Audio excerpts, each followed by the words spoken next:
ଆପଣ କେବେ ଭାବିଛନ୍ତି ଯଦି ଆମ କଳା ଆମ ପରମ୍ପରାକୁ ନେଇ ଏକ ଗହଣା ତିଆରି ହୁଏ ତାହେଲେ ତାର ଲୁକ୍ କେମିତି ଆସିବ? ମୁଁ ସବୁବେଳେ ଖୋଜେ ଏଇ ଶ୍ରଦ୍ଧା ଆଉ ଭାବନାକୁ ଆଜିର କାରିଗରରେ କିଏ ଜୀବିତ ରଖିପାରିଛି। ଆଉ ସେଥିପାଇଁ ମୁଁ ଆଜି ଆସିଛି Malabar golden diamonds because they have mastered this art. ଆପଣ ଦେଖୁଛନ୍ତି ତାଙ୍କର ଏକ୍ସକ୍ଲୁସିଭ ଚିତ୍ରାଙ୍ଗୀ କଲେକ୍ସନ।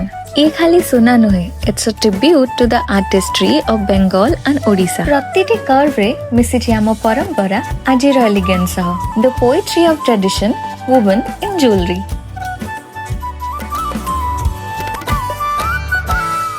एही टाइमलेस पीस गुड़िक खास आम पई ओडिशा, वेस्ट बेंगल और झारखंड रे exclusively available, showcasing our heritage, our pride. मु तो टोटली मेस्पराइज्ड। जदि आपण भी निज पई गोटे स्टेटमेंट पीस खोजुचंती तेबे मलाबार गोल्डन डायमंड्स को आज ही आसंतु।